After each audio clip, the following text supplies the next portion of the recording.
If you're a fan of Real Chat, head to iTunes and please give us a review. The more positive reviews we have, the easier it is for other film fans to find our podcast. And now, this week's episode of Real Chat.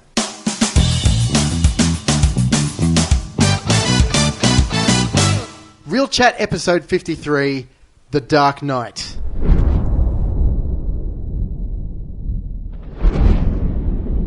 You've changed things.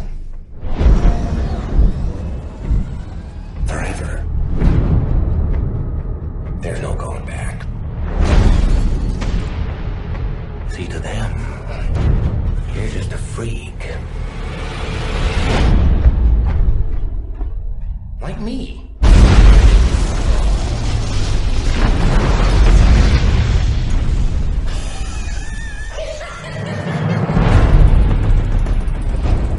What do we got? Nothing. No name, no other alias. Clothing is custom. Nothing in his pockets but knives and lint. Evening, Commissioner. Why so serious?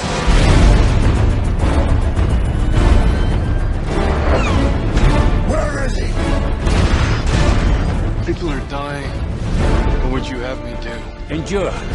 You can be the outcast. You can make the choice that no one else will face. The right choice. Gotham needs you. A little fighting you. I like that. And you're gonna love me. Now that's more like it, Mr. Wayne.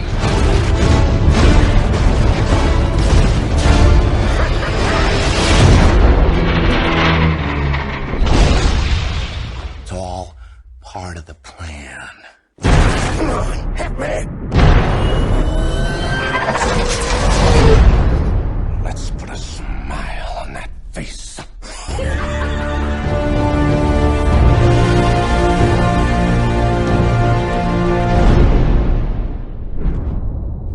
Out of the darkness comes the night. Everybody, welcome to episode 53 of Real Chat, a podcast that promises week in, week out, the real world as we know it. Fans of The Caped Crusader got more than they bargained for when they flocked to theatres in 2008 to see the long-awaited sequel to Batman Begins. The new franchise had ushered in a more violent but cerebral Batman by focusing on a character development of Bruce Wayne and his psychological motivation to fight crime. With such a strong reboot to the series, expectations were very high for the 2008 follow-up, The Dark Knight, and director Christopher Nolan delivered in spades. Taking place roughly 9 months after Batman Begins, the sequel's narrative explores the meaning of leadership and what it takes to fight evil in the modern world. My name is Adam Stolfo, and returning to join me in the Batcave is co-host and friend Bro Savard. Bros, how's it going? Oh, I didn't know we were in the Batcave. This is Return exciting. to the Batcave. Yes, we're back in the Bat. Have you seen the horrible but brilliant TV film Return to the Batcave with Adam West? No, and Adam West. Adam West and Burt Ward reprising. No, I haven't seen it. So it's this really brilliant, but you know those TV films about TV shows. So there's a Brady Bunch one and a Partridge Family one. Yes. So it's about. That tells the story of the making of the Batman TV show, but then there's this weird subplot about modern day Adam West and Burt Ward, and the Batmobile gets stolen, and they track it down, and they encounter the remaining surviving cast of the 60s Batman, and it's really awful. That bit is just It's really awful. But at the same time, Sounds awful. But you can't not watch it. Adam West is so charismatic. You're like, this is shit, the script shit, and the villain turns out to be Adam West's butler, who's played by Goober from Revenge of the Nerds. I'm like, this is brilliant! I knew Goober was an ass. He stole the Batmobile. And who wouldn't steal the Batmobile? But that's not relevant to today's podcast. But Bros, welcome as usual, mate. Welcome. That's how I like to start. Returning as well for some more Batman action, Mr. Andrew McCaskill. How are you, sir? Good to be here. Thanks for inviting me again. Oh, mate, you're always welcome. You know that. Thank you. You're his left-hand man.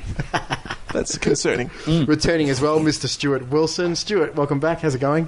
Very, very good. The Dark Knight, the movie that a lot more people saw than Batman Begins. A lot more. Yeah, Stu. Or at least went back again and again. Quite a few people I spoke to at the time didn't even realize it was a sequel.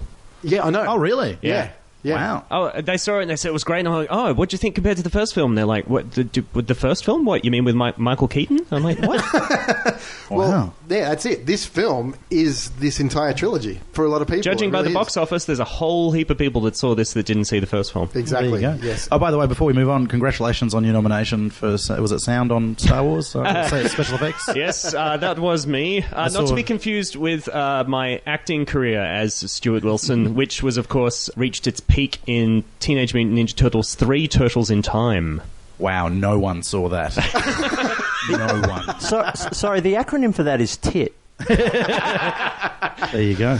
Just quickly on that as well, Bruce, saw in the cast listing for this film, The Dark Knight, Matthew O'Neill. Matt O'Neill gets a cast credit. member. I've forgotten the name of his character, there you but go. he's in definitely in there. And returning as well, Mr. James Hazelden. James, how's it going? I'm well. Thank you very much. Thank you for having me in the Batcave. That's it. Yeah, which still it looks a lot like my apartment. There's Nolan obviously got it wrong because Yeah. this is what the Batcave looks like. Yeah, sure. It's a nicer kitchen.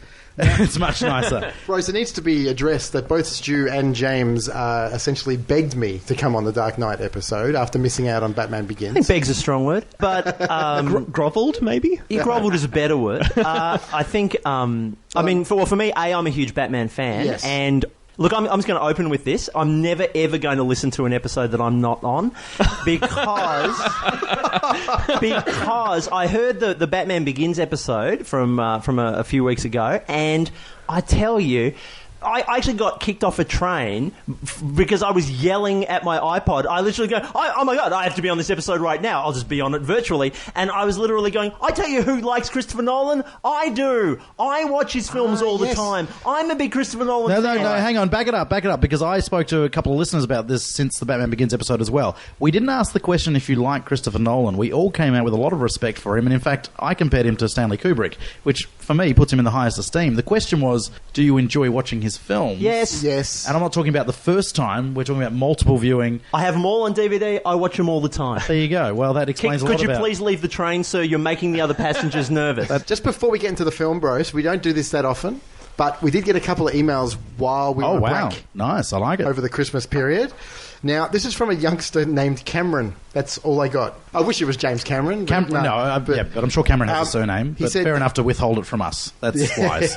He said, hey guys, want to congratulate you on your 50 episodes. As someone who goes a bit crazy searching for an entertaining podcast due to long commutes, you guys are fantastic. I'm about 3/4 through your episodes and have to appreciate the well-timed humour. By the way, I found you through Oz Podcast, so I thought I would just mention them, and looking forward to hearing the next one. I'm a bit of a movie buff, but a bit younger than you all, so slightly differing opinions on some of the films. It's kind of bizarre, isn't it, that there's someone travelling long distances on a train or a bus listening to my voice, yet when I try and sit next to someone on the train, they move away very quickly. So it's bizarre. I'm not sure. But yeah, keep on podcasting, Cameron. So Yeah, good on you, Cam. Yep. And make sure you pop a review on iTunes for us, because obviously the more reviews we get, the higher we go up in the search engine within we're going to need to start iTunes. mentioning that more often as well. That's why I'm mentioning it. I'm not sure why you're interrupting me mentioning it. Yeah, so make sure if you're a big fan of the show, it'll help us out a lot if you pop a review into iTunes, because it actually helps us. It's easier for people to find us. Mr. Andrew McCaskill, Mr. David Gutierrez wrote to us again. Oh dear. What did you say We there? love the goot. We love a bit of goot action. Hey? What's the goot up Listen to this, to? bros. Adam and Company. Oh, that sounds sophisticated. Firstly, congrats on your first year of podcasts. I'd have loved to have heard a little bit more Andrew McCaskill, but it wasn't on the cards. Best of luck on making it through the Nolan films. They get progressively worse and end on a pretty ridiculous note. As for Man of Steel, I'm interested in hearing what you guys think. Be warned, there are wang-shaped ships. David Gutierrez. There you The go. Goot So- he always provides, doesn't he, the Goot? He does. He's great. He does. You But, beaut, Mr. Goot. As long as he doesn't talk about Back to the Future, we're all good. Okay. His so- opinions, Still delicate. Very his delicate. opinion's null and void when it comes to Back to the Future. Thank you, bros. Yep. This is an episode of our Vintage Vault retrospective series, a conscious effort to tie in selected shows with something of relevance to the present, and it is Batman and Superman month, bros. It is. It came upon us so quickly, Very quickly, right? It's out in a couple of weeks' time. I need to And make we've a quick correction too. I made a reference to Zack Snyder as if he spelled his name without a K. It turns out he does spell it Z-A-C-K, He which does. doesn't make him any less of a cock. That's COCK. That's right. It's not COC. But I just wanted to correct myself there. Yeah, we know what your thoughts are on Batman vs Superman, Bros. We know what Andrew's thoughts are after both being on Batman Begins, but I'm going to open it up just quickly to Stu and James to give me their opinion on this upcoming film and how they feel about it. I'm going to wait to see it. Yeah? But you are going to see it. Controversial way of approaching films. But you are going to see it. I already have my tickets booked. Okay. And I'm going to give it every chance in the world. Yeah, I'm going to wait to see it, and I believe that I may or may not be on the upcoming Man of Steel podcast with you guys, so I'm not going to say anything at this point. Just want to let that percolate. What about you, Stu? I am cautiously excited. As you know, I have deliberately not watched any trailers or anything. I did pass a poster the other day and saw my first image of Ben Affleck all suited up, and I did think he looked a lot like Ram Man from He-Man. Yes! He does. Thank you. Can you poke his head down and then he jumps up and bashes into other people? That's awesome. I think that was subconscious with me. I thought that too, and you've just like... Ram Man was one of my favourite characters too. I'm excited about this film all of a sudden. Zack Snyder, you've saved it. Wasn't he, Ram Man? Yeah, because he used to bash his head into stuff all the time. Yeah, so I'm hoping there's lots of that in this film. Yeah, well, I think one of the surprise characters will be Battle Cat Woman. Wow, that's the crossover we didn't know we wanted. That's right, Masters of the Universe, deep cut. Well, let's talk about this one, the Dark Knight. It was such a big film. So Christopher Nolan said his inspiration for the film was the Joker's comic book debut in 1940, the 1988 graphic novel The Killing Joke, and the 1996 series The Long Halloween, which retold Two-Face's origin. So this one, guys, the big sequel, the big follow-up. What are some of your initial thoughts on this one, and how do you think it's aged over the last 8 years? I'd say it definitely most resembles The Long Halloween. I have read those three, and there are huge chunks of that entire specific shots that are taken out of that comic series. So it is Killing very Joke not much at all. No, not really at all. I'm surprised that that's mentioned as a reference. Maybe in the personality of the Joker, obviously. Yeah, I was going to say, I think that's the ethos of the Joker. Yeah. Maybe. Especially because this film makes a point of not giving him a definitive origin story, the Joker, whereas The Killing Joke is a does. definitive story, yeah. Yeah, so, I mean, you could just add The Killing Joke as one of his other possible pasts. I suppose that kind of works. Tone of The Killing Joke is definitely in this film. There's got that I guess the sinister edge to everything. Yeah, I guess so. This is very much, people refer to it as a crime film more than a superhero film. Yes, I do. And it's definitely a lot less comic booky than Batman Begins was, keeping in mind that the whole point of Batman Begins was to make it more real world. So I felt it was edging even closer to realism as far as this kind of film can. What do you guys think of the little shift of tone between the two films, though, where I think this film gets a lot more serious than Batman Begins? It definitely does, and the question is why? Why so serious? You're welcome. That was early. It's interesting, the Narrows look so different to the buildings. With this film and the one after, it's just kind of generic city to me. And not that it looks bad, it looks wonderful, but there's nothing gothic about it at all. The gothic world created in Batman Begins is gone now. Yeah, it doesn't exist. The Wayne Enterprises or the Wayne Corp building is cold, grey, different. concrete. It's more Chicago than New York as well this time around. To its detriment or its advantage? No, not necessarily. It just bothers me a bit that the first film then sticks out as being quite different to 2 and 3, which are a lot more similar. For me, I mean, this film's about Heath Ledger, and that's all it's about. I mean, everything else that's going on, you're just waiting for more of him on screen. His Joker is magnificent. They'll probably get discussed throughout the episode, but I mean, I think that this one hasn't aged as well as Batman Begins. I'll just say that. So that could release a can of worms. I'm not sure.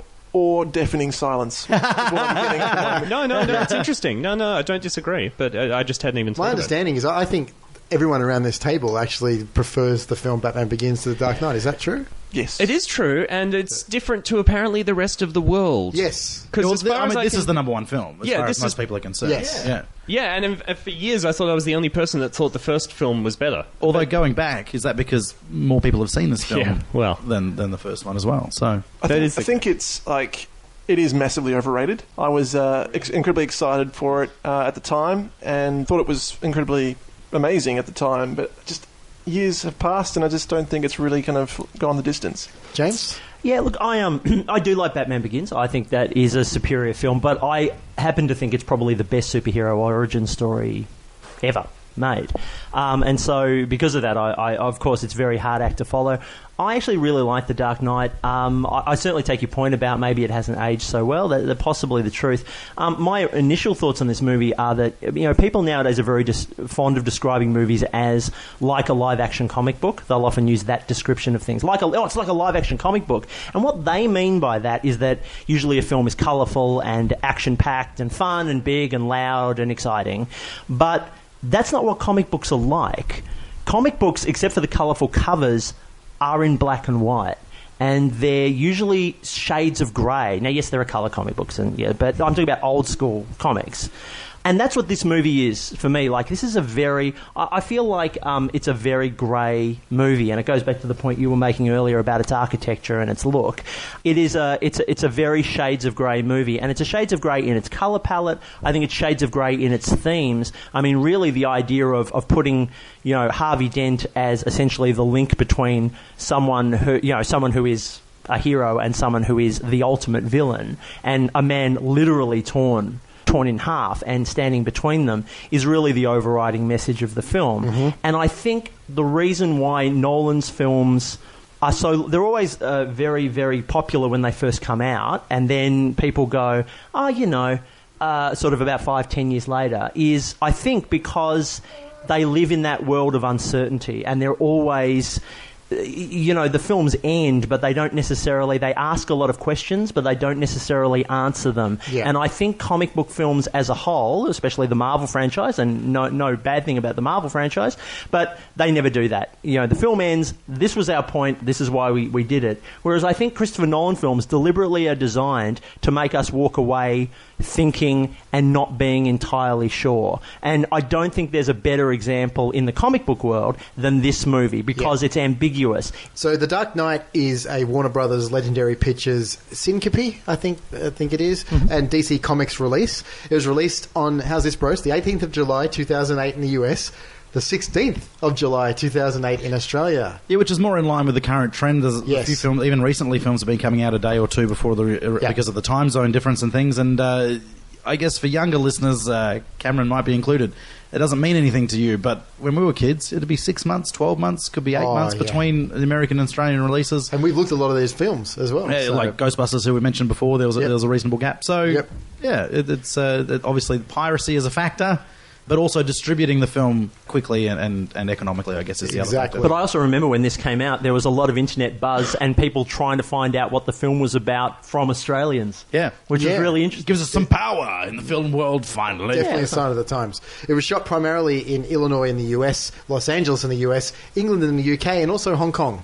as well. Yeah, of course. As well. So, but here we go. The budget was an estimated $185 million. Jesus. And it grossed $1,004,558,000 worldwide. Wow. Just to quickly recap on our last episode, Batman Begins. 374.2 million gross, right? It made more money than Batman Begins' entire domestic run in only 6 days of release. Wow. Yeah. In the first week. That is intense. That's Bruce Wayne money. That is Bruce exactly Wayne right. $10 million a week for the rest of my life. Why is that, do we think? Is it just the Heath word of Ledger. mouth? Better marketing this time?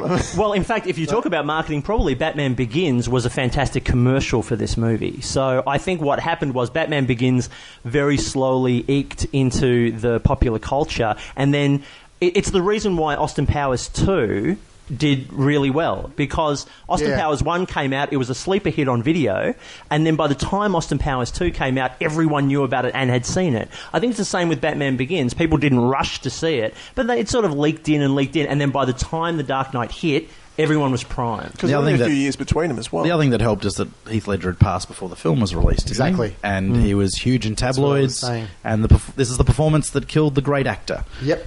So that's a huge. That's true. I would say that accounts for half the box office. Even if that hadn't happened, just the fact of his casting was a big deal as well, because it seemed and a controversy at the time. Yeah, it seemed so absurd at the time. They're like, "What? They're going to follow up Jack Nicholson with this guy? The guy out of 10 Things I Hate About You?" And it's that role. The Joker is such a role that people are intrigued with and always want to see who's going to take it on and how they're going to do it. There's that fascination.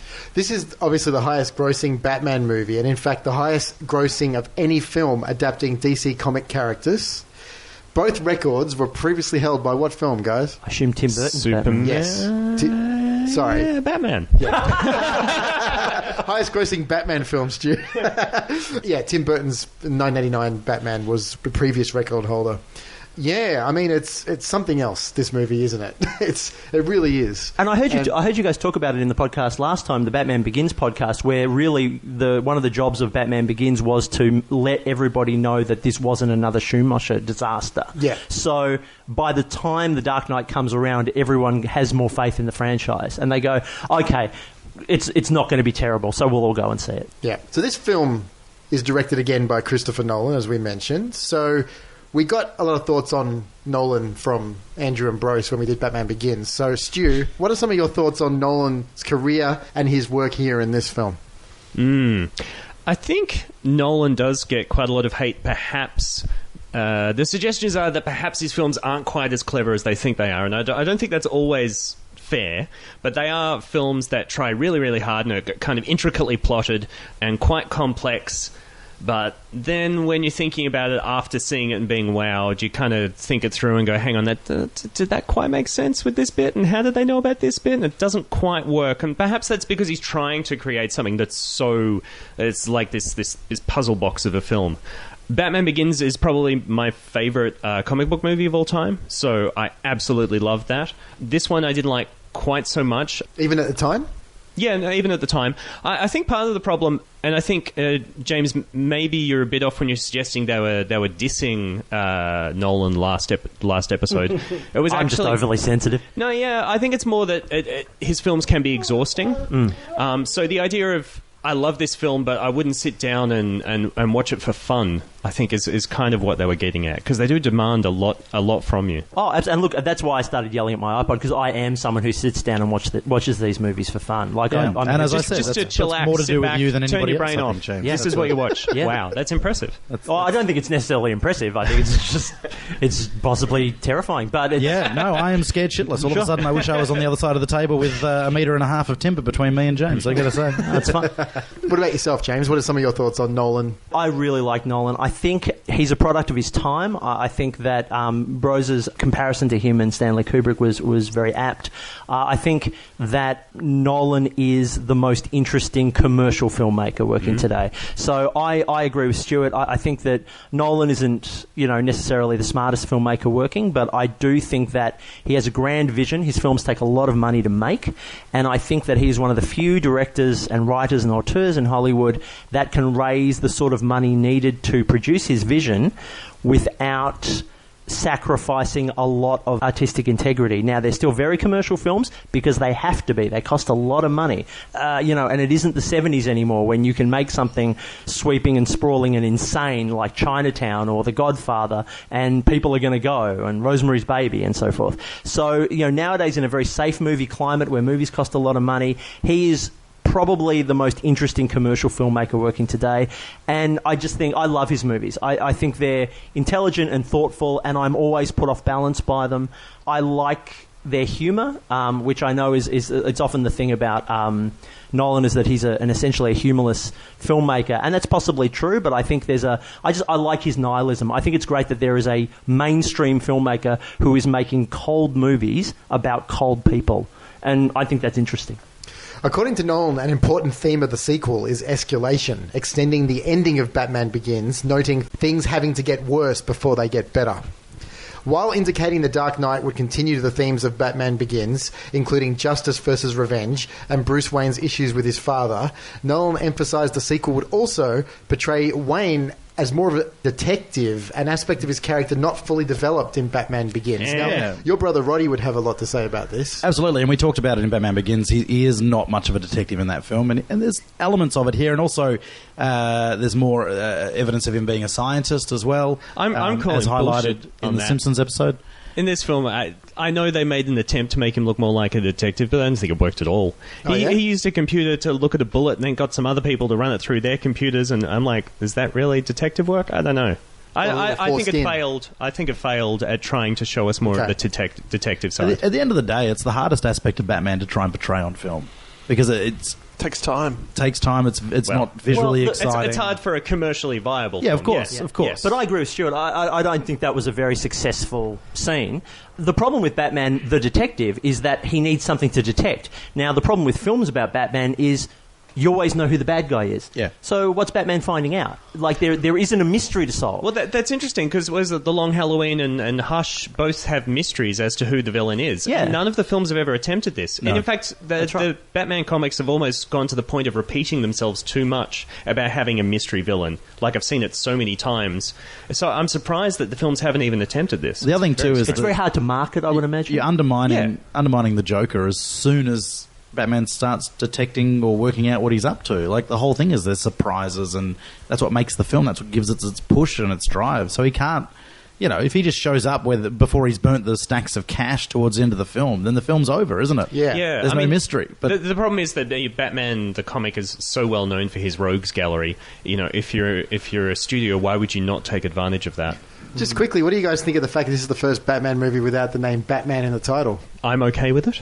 It might be a reason for its success. Maybe Batman Begins was too tied with Batman and Robin. I think that actually the title really worked for it, because it was just a refreshing take again on the storyline. And how many times can you put Batman in the title? the other thing about The Dark Knight too is that's a nickname that's been used for Batman for 30 years or 40, however long in the comic books. He's been referred to as the Dark Knight. He's been referred to as the Cape Crusader. He's referred to all these names. But the Dark Knight, this is the first time mainstream viewers will have kind of heard that nickname if you haven't read the comics, or if you're not up with the cartoon, the animation for that reason, so the meaning. So it offers something new from Batman. Everyone knew it was a Batman film, but The Dark Knight is giving you something separate from what's come before, obviously. And it's not burying the lead, is it, in terms of its subject matter? The word dark is in the title. Yeah, and Nolan acknowledged as well that the title was not only a reference to Batman, but also the fallen White Knight, Harvey Dent, as well. Yeah. So. And that white-black is so prevalent through the dialogue in this movie. Like, there's so many references to, the dawn is darkest, and you're the White Knight, you're the people need. And I like it because if it is genuinely set 9 months into Batman's career as Batman, then the film is also about how people started calling him the Dark Knight. It literally ends with someone coining the phrase. The writing credits for the film are Christopher Nolan and his brother Jonathan Nolan, who he wasn't involved in the writing of Batman Begins. Well, he's not credited for Batman Begins, but he's definitely credited now. Yeah. Interestingly, wrote the short story that the film Memento is based on. Okay. Yep. And so he got the screenplay credit, but David S. Goyer gets the story credit along with Christopher Nolan, and of course Bob Kane for the characters, as usual. So before the release of Batman Begins, screenwriter David S. Goyer wrote a treatment for 2 sequels which introduced the Joker and Harvey Dent. His original intent was for the Joker to scar Dent during the Joker's trial in the 3rd film, turning Dent into Two-Face. Goyer, who penned the first draft of the film, cited the DC Comics 13-issue comic book limited series Batman The Long Halloween, as we mentioned before, as the major influence on this storyline. And Christopher Nolan and his co-writers Jonathan Nolan and David S. Goyer made the decision very early on not to explore the Joker's origins. This was so the character could be presented as an absolute. So what do you guys think about this screenplay then? It's complicated. Yeah? I think the thing... It does. It takes up a lot of my brain to follow this, and it's just about as... was Dark Knight Rises even more complicated? I'm not sure. Maybe more to its detriment. Yeah. There's a couple of things. Watching it this time, I was like, I can't quite understand how much time is passing in this film. Because at first I thought it's actually quite a short period of time, but then if you follow Eric Roberts' character, I mean, his legs get broken at one point, and then he's walking with a walking stick later on. I'm like, so is this months? I'm not sure. You know what I'm saying? He gets dropped off the 3rd story of a building, and then like half an hour later we see him and he's walking. It's Eric Roberts, man. He's a quick healer. He is. He's a tough guy. That's true. The other thing is, I guess the thing that always bugs me in this is that because these films are so intricate and the Joker spends all his time going on about how it's all about chaos, there's no plan, and you're like, dude, you have gone to a lot of effort to orchestrate this plan. Like all of his plans. All of his plans. All of his plans. So, sorry, are you saying that something the Joker said might not be true? Well, I understand what he does creates chaos, but there's nothing chaotic about the way he approaches it at all. It's so finitely planned. But It's I mean, ridiculous. that's the Joker character to a Is it? degree, isn't it? I thought. Well, I don't know. I thought they. Well, but he says at one point, he says, "Look, I'm an instrument of chaos. So if the thing is I'm going to cause chaos, then he's planning to cause chaos. You know, you can be an organised anarchist." I think the film was trying to tell me that the Joker was making it up as he went along. I think the terrifying aspect of the Joker is that it's random and anarchic, and that's the image he projects. And I think that is the fear he incites in people, is that anything could happen and it's uncontrollable. But I don't necessarily think that's what he's doing. I think that's the impression he's creating. So he's sitting at home with like bus schedules and the like scientific formulas and diagrams and blueprints. He is, right? Because that's the only way he can do what he does in this film. And also a boxing glove gun. Exactly. What do you think of the screenplay, Andrew? I think the chaos is the script. I just think it is kind of all over the shop, and there's some really great moments where it comes together, and there's a lot of moments where you just get the Joker talking forever and explaining himself forever, and it's just like, shut up, you know, and just be evil, you know. Like there's a lot of dry conversation. And it just goes on and on and on. So there's some frustrations, and I think it loses. I think the Goya at being not involved. I think you can clearly see that he's missing in some of the real pulpy comic book kind of flavors that you had in the first film. I think killing off the Rachel character is one of the more ballsy things they do in the screenplay. It's great. That's a really nice moment. I love Maggie Gyllenhaal usually. I think she's terrible in this for some reason. I agree. I think she doesn't Is that work. the writing?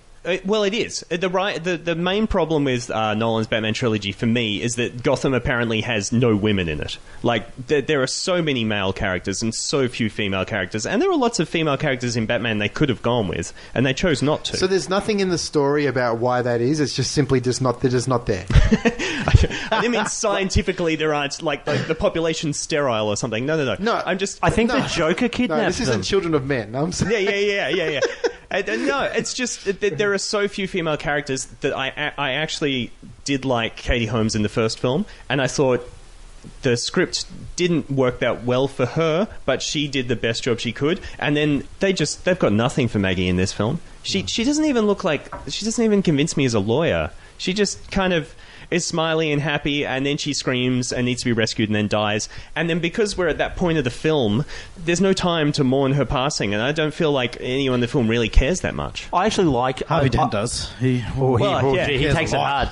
Yeah. I actually really liked the death scene. I liked the plot of that, but I agree. I think Maggie Gyllenhaal is terrible in this movie. I missed Katie Holmes. I thought Katie Holmes was really good in the first film. I think the difference is Katie Holmes is an optimist in that movie. She's like a wide-eyed purist that keeps Batman in line. I love that scene in the car in Batman Begins where Bruce Wayne is essentially going to become the next Joe Chill and kill someone, and she slaps him hard twice and then says, "Your father would be ashamed." That's a great scene. She plays that really well.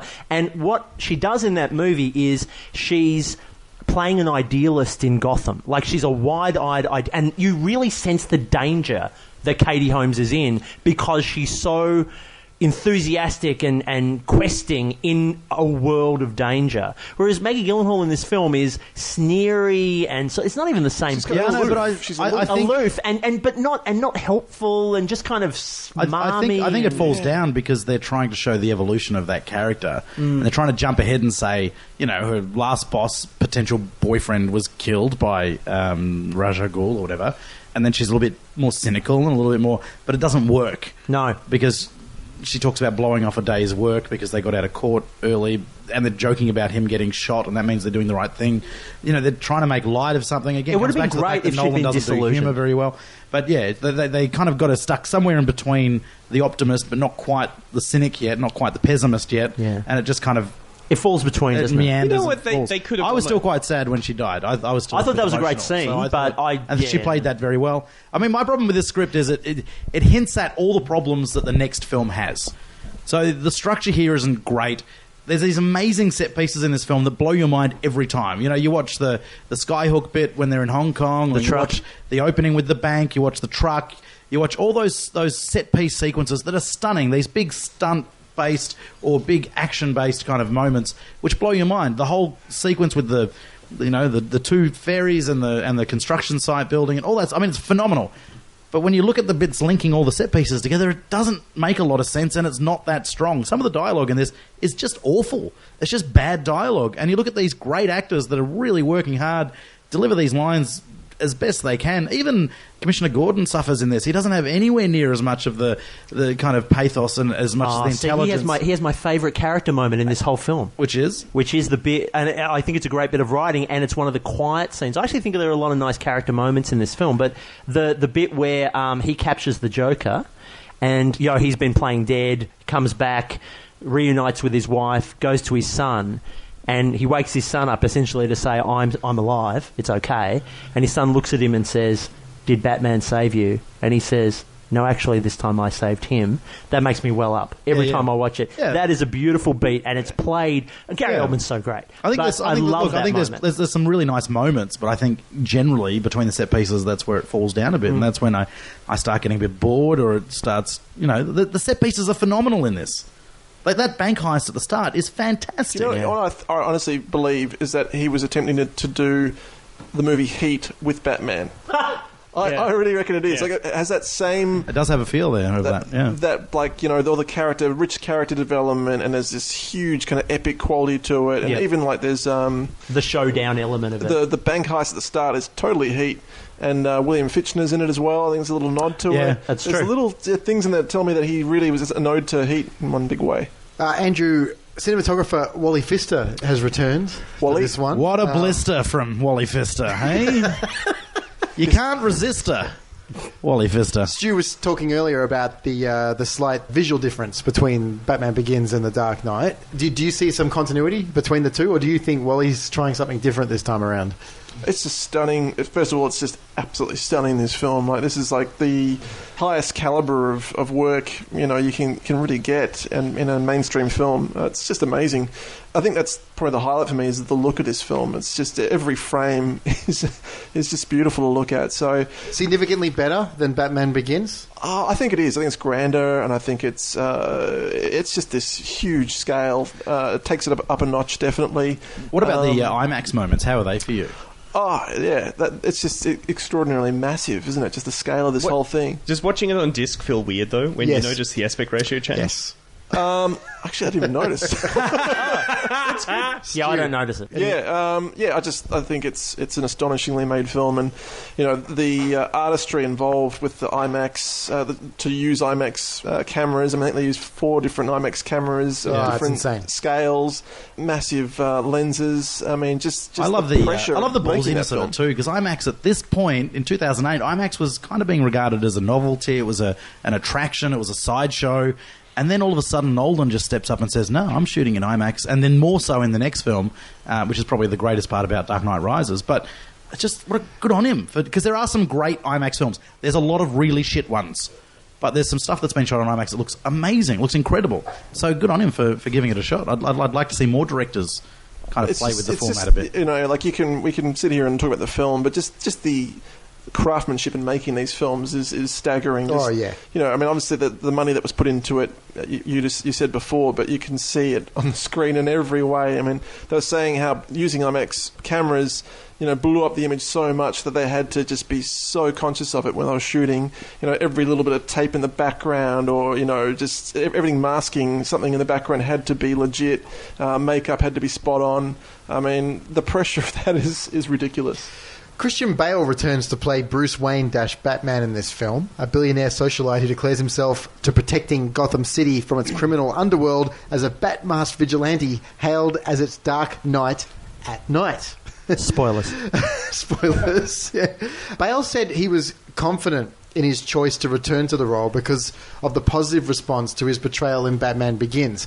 He continued training in the Kensei fighting method and performed many of his own stunts, but did not gain as much muscle as in the previous film because the new batsuit allowed him to move with greater agility. Now, just quickly before we get into him, guys, what do you think of the use of Batman in this movie? Well, this is the age-old problem with Batman and Batman films, more so in film than any other medium. Yeah. As soon as you start introducing Jack Nicholson as the Joker, Heath Ledger as the Joker, Danny DeVito and Michelle Pfeiffer as Penguin and Catwoman, as soon as you start introducing the idea of a star role playing a villain, then Batman gets pushed aside and moved across, and all of a sudden that's not as important. I think Bruce Wayne I quite like in this film, but Batman barely appears in it doing any Batman-y things, does he? There's none of the hanging people upside down and stalking across. He airlifts the guy out of China. Yeah, but that's just like a little, I don't know. That's a beautiful set piece. They do the Who opposite. hasn't done that, James? Well, that's a good point. Yeah. They do the opposite in the last maybe 45 minutes of this film, where Bruce Wayne, he doesn't appear again.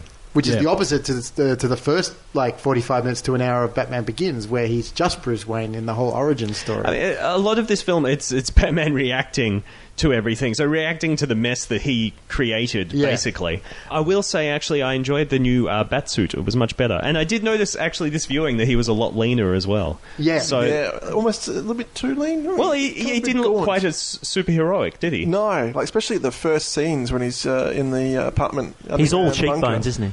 Yeah, he's sucked on a lemon there for a while, hasn't he? Did any of you guys hear Christian Bale's comments in the last couple of weeks? Yes, that I came think out. so, yeah. You heard his comments about how he was intimidated by Heath Ledger's performance, and looking back, looking back at his own performance now, he doesn't like it as much anymore. He reckons he could have done more. He was saying that about all three films, wasn't he? Yeah. His portrayal, overall, but he did mention that. What's interesting for me in this film is, and I don't know whether it's script or maybe it comes back to the comment that Bale's just made or was made recently. There's that great moment where Joker talks about the symbiotic relationship between Batman and Joker and how they both need to exist, and you can't have one without the other. And I love that. Like in the comic books, it's been going on since forever, and I love that idea. Rod made that suggestion too, that if you're going to play Batman, then you've got to have a bit of Joker inside you, because that's, they're kind of the same type of people. They're both, have split personalities to a degree, not necessarily psychologically, but they have a split personality. Yeah, they're two roads in the same wood. Exactly. And Bale's performance of Batman Bruce Wayne in this, when we get to that point where Ledger's delivering that great little speech there, you don't feel it. You don't feel that Batman and Joker are equals. You feel that Batman's been bested by Joker for the whole film. And maybe if Bale's performance was a little bit stronger and a little bit more going on, then maybe that. But also the script doesn't. That moment's in there because it's in the comic books, and it's great in the comic books, and it's in the animated series, and it's great in the animated series. They've put that in there for that reason. They haven't necessarily built the rest of the script to get to that point, but maybe Bale's performance is part of that. The whole thing of Batman, though, is that we spent a whole film on Batman. Batman Begins is Batman. Yeah. But the comic books, the animated series, the movies, I think the best use of Batman is to push him aside. Batman's a horror story. Batman's the shark in Jaws. You don't show the shark in Jaws. What you do is you push him into the shadows and you have other people talking about him. So whereas Batman Begins is the rise of Batman, The Dark Knight is about what everyone else thinks of Batman. And so you do push Batman aside, but I think that works. And no better has that been telegraphed than one of the opening scenes of the Batman impersonators, which, by the way, I thought was a brilliant idea. That's a really nice touch. It's such a lovely idea in a film, something I'd never seen before in a movie. Yeah. And that to me says, this guy started something insane, and then now he's just over here watching it burn. And I like that. I like that he's not in the film much, but he's being talked about all the time. I think that's kind of cool. We mentioned this briefly on Batman Begins, bros, but just quickly, guys, his voice in this one, the Batman voice, significantly worse than it was in Batman Begins. And I don't know why they did this, but it sounds even more ridiculous than it did in Batman Begins. But not as bad as it will be in the next film. No, it gets worse. It gets worse, much worse as it goes along. I know. I'm just saying thoughts on it in this one. I mean, for me, the voice didn't bother me at all. In fact, I got about an hour and a half into this film and thought, have I even heard him do the voice yet? It's not as... Okay. There's that moment when he's Bruce Wayne and he stumbles across the hostages in the clown masks right at the end, and he puts on the Batman voice as Bruce Wayne. I'm like, oh, there's that voice. And then I thought, well, there's not heaps of it in this film. It didn't bother me. Like in the first one, so it bothered you there's in the a first lot one of more. it. It's not as pronounced in that one as it is in this one. Yeah, I had to remind myself that it was a thing I didn't like. James? I like it. I think Kevin Smith makes a great point about the Batman voice. He says the problem is the dialogue. So in Batman Begins and indeed The Dark Knight, he doesn't have to say that much as Batman, and so the voice works because he's not saying that much. The problem with The Dark Knight Rises is he's got all of this expositional dialogue to deliver in that voice. That is the big problem. And it doesn't make any sense. It doesn't serve the voice. Whereas if he's just saying, where are they? In a really loud voice, and that's fine. He sounds terrifying. But if he's got to say, the bomb was set to prime when the thing... Well, he can't do it sounding like Cookie Monster. It's going to sound crazy. But I don't mind the voice because I think what I like about it... I like Christian Bale. He makes choices as an actor. His choice in this was to sound like a person putting on a voice because he's a man who puts on a suit. The voice is something that someone is deliberately...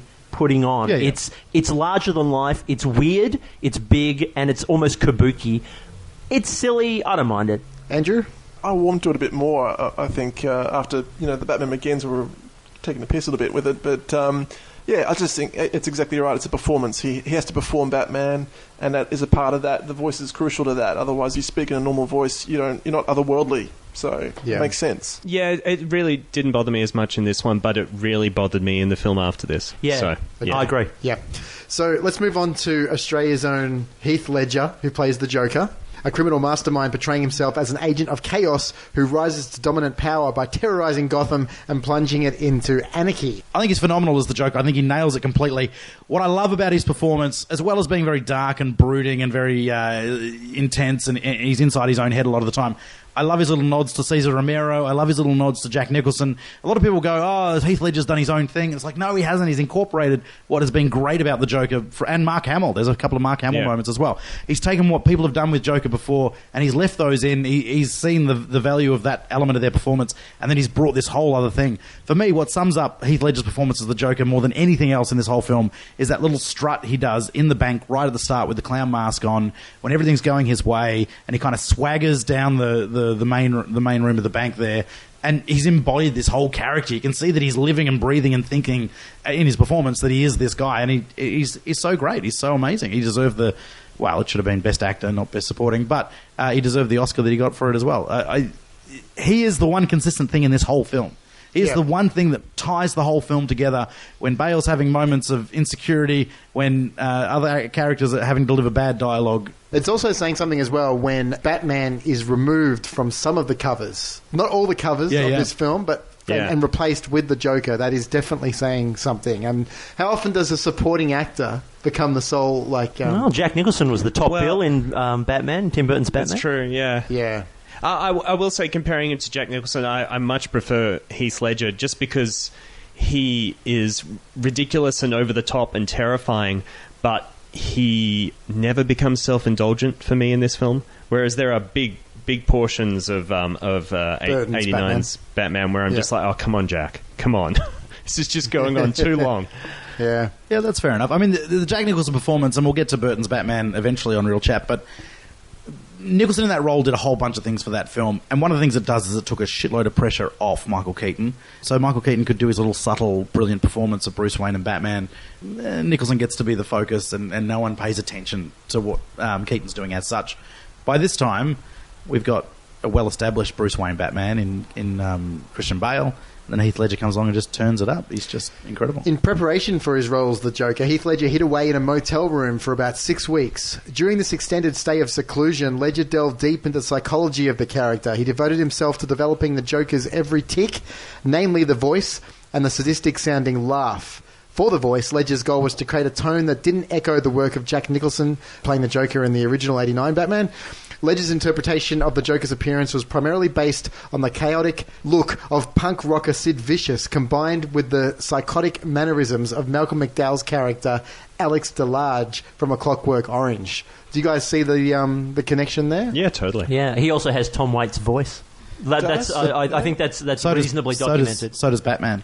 Yeah. They do a duet at one point. They do. Any more thoughts on Heath Ledger? Yeah, Heath Ledger. Anybody else? I'm going to be controversial here and say I don't think it's that great. Mm-hmm. Really? Yeah, I don't. I mean, I can admire this. He's incredibly watchable, and it's a really interesting take on that character.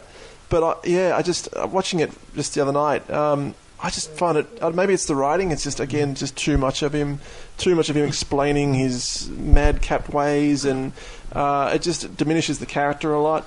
For me, what I loved about Nicholson's Joker was he was funny and he was charismatic.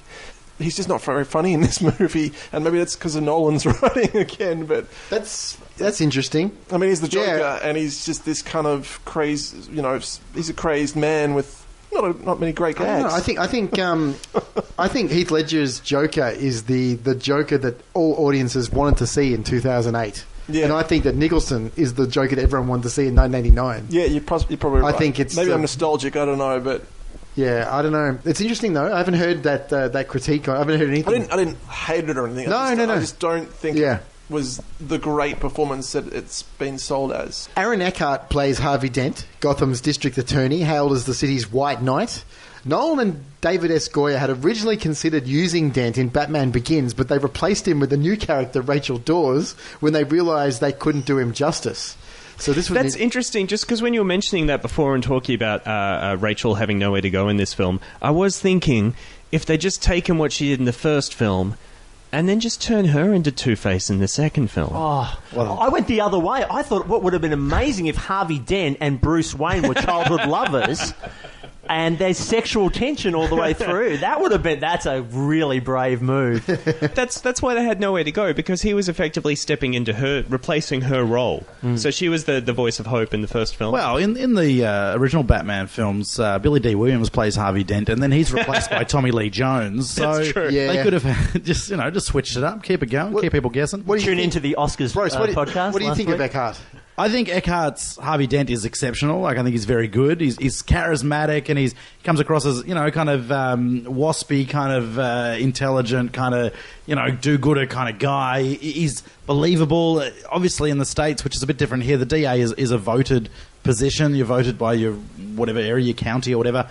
So you can see him getting that position by being, or he's, you can see him playing the political game. You can see him playing, and it works. His Two-Face, it's all right. One thing that frustrates me, I guess, in general with Nolan's Batman films is that he and I guess it's partly to do with modern cinema, I don't know, he feels the need to kill off characters, whereas in the comic book they always just end up in Arkham, or they disappear, or they go away and lick their wounds and regroup. So killing off Two-Face, especially with what The Dark Knight Rises promised to be, killing off Two-Face I thought was a mistake. Likewise with the ambiguous ending for the Joker. So obviously he could have been brought back if Ledger hadn't passed, and there were hints that they might have done that. But I don't know. There's a lot of potential with Two-Face, the villain, and they didn't get anywhere near it in this film. Eckhart's performance, though, was I like fine. the way him and Christian Bale play off each other a lot in their scenes together. I think that works really well. The other problem with putting Joker and Two-Face in a film together is that you see that we're discussing similar issues between Batman and Joker and Batman and Two-Face. Yeah. Well, there's that argument that all of the Batman villains are supposedly reflections of aspects of Batman's personality. And that Batman creates them. Well, yeah. Was everyone surprised that Two-Face was in this film? Yes. Because we all thought he was going to appear in the third film, right? And it was yeah? I remember seeing it for the first time, and I was surprised how much of the 150 minutes of this film was devoted to his character as well. Yeah, well, because we were told that Harvey Dent was going to be in this film, and we thought, this is great. They'll set that up for the lovely third film. Yeah. And they set it up for the third act. Then the fact that we had Two-Face, and then he's over. And I was like, yeah, that shocked me. I kind of liked, as extreme as his face looked in this supposedly realistic world of Batman, you go, well, it makes sense he wouldn't live for very long, because it looks like he'd probably die of infection fairly quickly. Yeah. All those open wounds there, yeah. Yeah, so in that sense, it makes sense that he only lived for, a day and a half? I don't know how much time passed. And he did have a very Batman ending in that, he's unconscious of the ground, they're standing over him. He may or may not have necessarily died. The Joker is definitely alive, we assume, by the end of the movie. Eckhart was quoted as saying that he would have come back for the third film if he'd been asked. That perhaps Harvey Dent could have survived the fall and just been in a coma or knocked out, classic comic book stuff. But they chose not to. Then they obviously, I think the third one, or the second one, I think they made the decision to end with the funeral, didn't they? I think that was an additional recut. They actually shot they shot the funeral scene and threw that in at the end. So Michael Caine returns as Alfred, Bruce's trusted butler and confidant, who supplies useful advice to Bruce and likeness as a father figure, leading him to be labelled Batman's Batman. But Michael Caine pretty much just follows on from. I think he ramps it up a bit. I like it. He kicks it into overdrive. I like Alfred in this film. What I liked about him in Batman Begins, he does more of. He is Batman's assistant. He's Batman's right-hand man. He's not just a butler. He gets that great speech about the bandit in Burma or whatever it is, which is probably my favourite bit of dialogue in the whole film. Because it's kind of open-ended, it's kind of nice and loose, and he's trying to teach a lesson through an anecdote. And I think Michael Caine's he's perfect in this. I think he's great. Is that the first time in this particular series they've suggested that he had a special ops past? Yeah. Because I know Gotham, the TV show, has taken that even further, but there was no mention of that in Batman Begins, was there? And No. there's a cartoon, the 3D animation cartoon Beware the Batman, that really ramps up Alfred as being X. I think they actually cast him as X MI6. There you go. I did find it gets worse again in the third film. I loved what Michael Caine did in the first film. I'm not entirely sure each time he gives a pep talk to Bruce that he's being entirely consistent. Like he's against him becoming Batman, and then he needs to stay the course, and then if you hadn't become Batman, this wouldn't be your problem, but you have to stay Batman. I'm like, if I wrote down all limits, these... Bruce. That's my impersonation. I'm sorry. Someone had to do it. I went there. I'm just not sure that he's actually that consistent throughout the series, and by the third film, in fact, for me, that comes back to what his role is, what Alfred's role is as. It depends on the manservant. scene. What's happening in the movie at that point? I don't know. I like the idea that Alfred responds to what situation Bruce Wayne's in and then gives advice that's going to stimulate Bruce Wayne to do the right thing either way. So he knows if he says you should stop being Batman, then he's just going to be maybe better at Batman. If he says you keep being Batman, then he's going to take pause and think, well, should I keep being Batman? So to me, it's more he plays kind of devil's advocate and kind of positions his advice in terms of how Bruce Wayne's going to respond rather than give the advice that is listened to as if it's sage and correct. Have you guys got anything to add to Maggie Gyllenhaal playing Rachel in this film? We did speak about her earlier. I just think, we touched on it quite a bit, but I think that her death scene, it should have been Katie Holmes. I think that it really... Sorry, do you mean the actress or the character? Let me reword that. Andrew just bought a whole heap of big drums. What are you planning? No, but just because there's no emotion with Maggie Gyllenhaal because she's this new face and we haven't had enough time to identify her as a character. Yeah. So if it was Katie Holmes, as much as I thought she was poor in the first film, there would have been more weight to it if she got blown up. Gary Oldman returns as Lieutenant James Gordon. I love him as James Gordon. I watch him forever, even if the script doesn't support him as well as he deserves. But the little switch, the little moment that he has is fantastic. He's one of the really good things about the third film as well. But we're not here to talk about that one. He is. I think he's better in the third film than this one in some ways. But I love him. And I love Gary Oldman, so just bring it on. And Morgan Freeman plays Lucius Fox again, returns as well. And he also gets a really nice moment. The recently promoted CEO of... he was promoted at the end of Batman Begins. Yes. Yeah, didn't you get the memo? Yeah. But he's now... Yeah, that was great, wasn't it? But now he's a lot more aware as well of his employer's double life in this one as well. Absolutely, yeah. And like I said in Batman Begins, I like the idea that Bruce Wayne has co-conspirators. Yeah, I think it makes the character more realistic and... there's people holding his secret, and it's really good. Any members of the supporting cast you guys want to bring up? I love the fact that they've got Ramirez and Bullock in there because they're such important parts of the comic and the animated series. Also, like to point out Michael J. White, who plays Gambol, one of the gangsters in this film, has played, as far as I can tell, 3 different DC Comics characters. So he's here as Gambol. He plays Bronze Tiger in the Arrow TV show.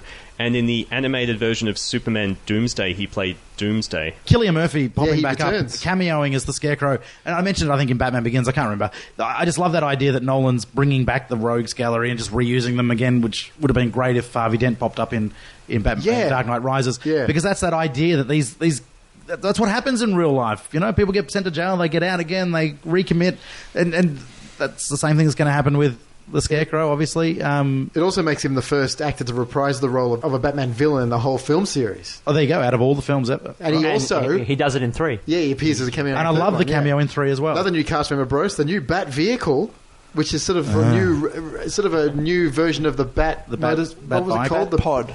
The Bat Pod. Bat Pod. That's it. Yeah. Thank you, Andrew. It's good. It holds a lot of music.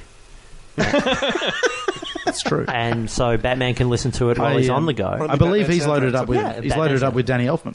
It comes off the Tumblr as well, doesn't it? Yes, so it's a part of the Tumblr, which doesn't Burton do something like that as well? There's a Bat missile or something, which the sides of the Batmobile fall off and it becomes the Bat missile, which it's been a while since I've seen it. Just a bit shithouse in Batman Returns. And then, the Bat Pod, which again appears in Dark Knight Rises a little bit more as well. I don't know, it's fine. For some reason, it seems to be a lot sexier when Catwoman's using the Bat. So much sexier with Anne Hathaway on it. Can't quite figure out what the difference is, but there's something there. Tumblr as well is catastrophically damaged in this film by the Joker's rocket launcher, isn't it? So, well, he also self-destructs it once he removes the Bat Pod. Apparently incredibly hard to maneuver and use. Just talking about that car chase quickly, because I call bullshit on Batman's no-killing policy. You've seen the bit where he drives under the dump truck and the cabin of the dump truck where the lackey's driving gets completely squashed against the ceiling of the underpass. There's no way anyone lived through that. Batman's Nolan doesn't live by the no-killing rule quite as strictly as... Doesn't he? As he could. I mean, that one's a line ball, but does he kill anybody else? Well, that escape sequence in Batman Begins where he tears up the half of the city trying to get out and smashes into cars, and there's got to be collateral damage there. There's no question. That's one of my least favourite sequences in all of the Nolan Batman films. Not to mention Ra's al Ghul letting someone die. Sorry, that was murder. I'm sorry, come on. Well, favourite scenes in the film, guys? Batpod chase sequence is stunning. That's one of the IMAX sequences as well, isn't it? Yeah. Just the choreography of that is impressive. I think the bank heist at the start is one of the best scenes in the film. Personally. It's like a short film on its own. Like it's just really nice character moments there for characters that obviously end up dead, and like it just works really well. And then the finale with the bus pulling out into the line with the other buses, not bad for an anarchist that doesn't plan anything. I love how quickly they kill off all the henchmen. And I like that element of because Jack Nicholson dispenses with one of his henchmen kind of quite randomly, and it's an element of the Joker. I like it. Stu, favourite scene? Yeah, that'd have to be up there. I like the fact that they released it in IMAX cinemas separately before the film came out. Yeah, they did, didn't they? Yeah, as a short film, essentially. Yeah, which is great, and I wouldn't have minded that. I don't like to watch trailers because they ruin better than films. the trailer. I know. I'm like, show me the first 5 minutes. That's cool. Yeah, you're not ruining anything. No. Yeah. So. Favourite scene, James? I think I highlighted earlier you did mention a scene earlier. I do like the little character moments in the movies, and I really liked. I think my favourite scene probably is the Gordon one with his son. I think that's just a lovely note to who Gordon is and the ethos of Batman. I will also say that I loved the idea that there are Batman impersonators, and I do love the line, "I'm not wearing hockey pads." I think that's a funny that's line. Good. What's the difference between you and me? Guys, how did Heath Ledger's death affect this film, do you think? Obviously, he'd done all his filming. All the filming requirements were all done by the time he passed away. He was onto some other film, wasn't he, Stu? Yeah, Dr. Parnassus. Yeah, for Terry Gilliam. Yeah, but how much do you think the death of Heath Ledger helped this movie? I think it's unfair to say it's the reason why it did better than the first film, but I'm sure it it's a reason. There's no question. To the box office. Thing is, even if I'm not saying people celebrated the fact that he was dead by any means, but it did increase the number of inches it got in magazines and newspapers. It definitely assisted the film in getting the word out there. And, I mean, there's certainly, I assume, as patriotic Australians, people went and saw it to see the great Australian Heath Ledger's final performance. I mean, part of the reason I wanted to see this film was because I had no faith in him. And then once he passed away, I felt really bad about having no faith in him as the Joker, because that was my opinion of his acting and his previous performances. And then you see the performance and it knocks your socks off. So it's kind of that's definitely got to be a factor in this film. Everybody wanted to see this film, and the tabloid press loved talking up the fact that this is the role that killed Heath Ledger, and it's completely and utterly incorrect. And Australia really got on board that, didn't they? Yeah, we loved that idea for some reason in a morbid kind of way. Well, I think it's partly the character, because I mean the ethos of the Joker is already one of a killer and death and mysteriousness, and then to have something that is unexpected and young and tragic connected with that. I think almost like the legend of Heath Ledger became married to the legend of the Joker a little bit because of the publicity in the film and the timing. So it just made both Heath Ledger and the Joker bigger and weirder. Well, so there's already been talk about the curse of the Joker with the Suicide Squad film as well. So they want to attach that idea to who's doing the Jared Leto. Why did Batman save the Joker in The Dark Knight and not save Ra's al Ghul in Batman Begins? He's He's growing. I don't know. It never really made sense in Batman Begins. It didn't make sense to me. His whole, what does he say? I said I couldn't kill, but I never said anything about saving you, or Ra's al Ghul was responsible for being on the monorail, and he also. I just had the Simpsons crossover there. Mono. Yeah. No. I think that scene did need a musical number. I think it did too.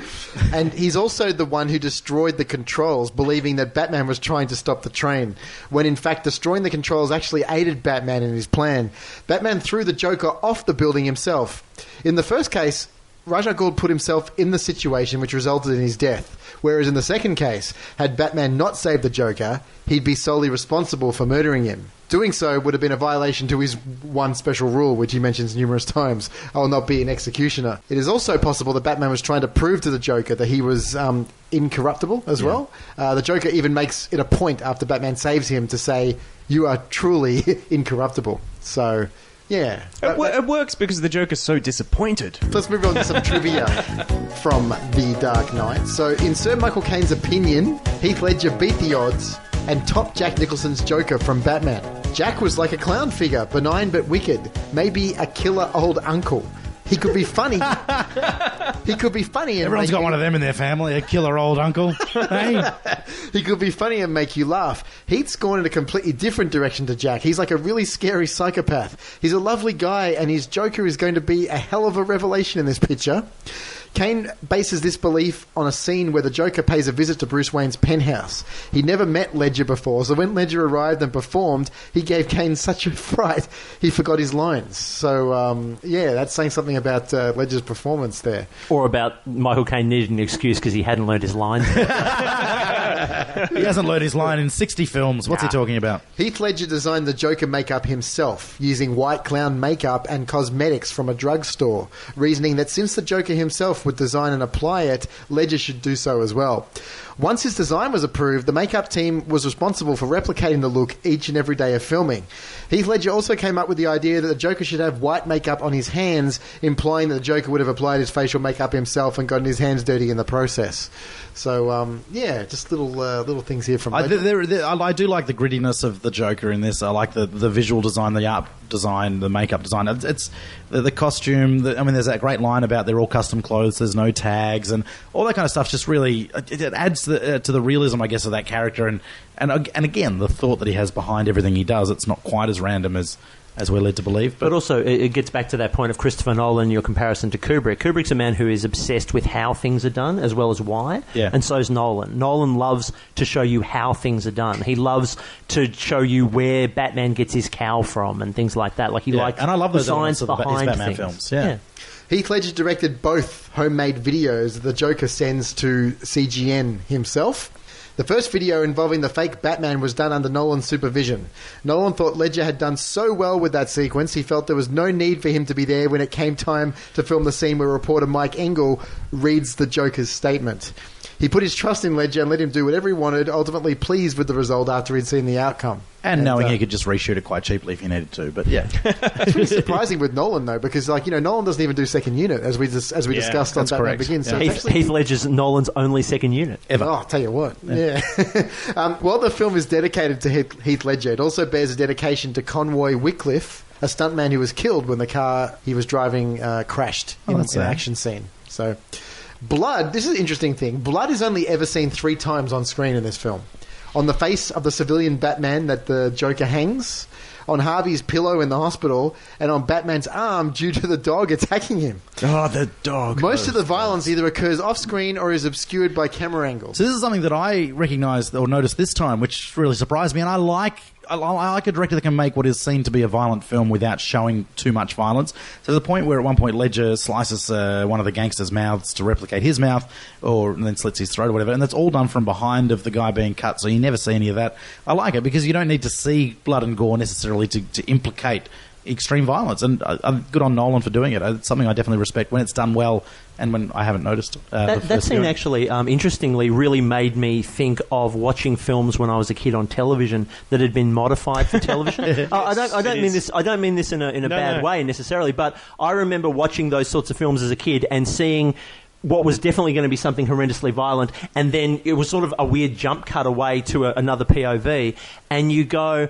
And your imagination goes, oh my God, they've cut something out there and it's awful. And I think deliberately he did that because I did the same thing when I was watching this film where it was a POV, it was a weird kind of musical cue that sounded almost like it had been cut off. And I remember thinking, it's like they cut something out of the film that was horribly violent. And it made me feel that way. It was great. A great bit of editing. Or maybe it was. I mean, it's entirely possible it was skirting another rating. Because, like, the other one, the pencil scene is... Yep. Yeah. really well edited to somehow be released in the rating that the film got. Like, this is a pretty... That's a great moment.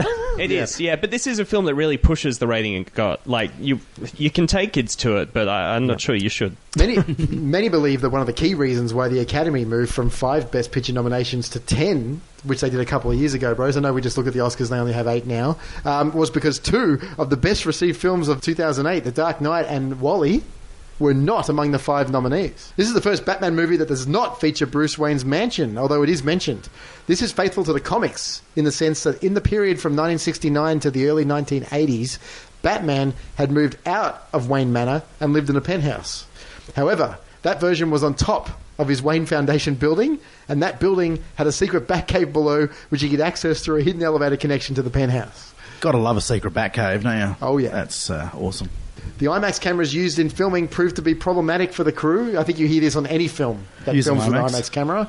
They make a lot of noise, don't they? Yes, dialogue that was recorded on film was very noisy, so it had to be replaced during post-production. Also, the cameras were so heavy that special mounts were created to support the weight. Finally, IMAX cameras took 5 days to process film negatives as opposed to conventional dailies. What a pain in the ass. I know. The 70mm IMAX prints of the film each consisted of 45 reels, which once assembled were roughly 9.5 miles long and weighed 450 pounds. It's like Christian Bale in the start of the first Batman film.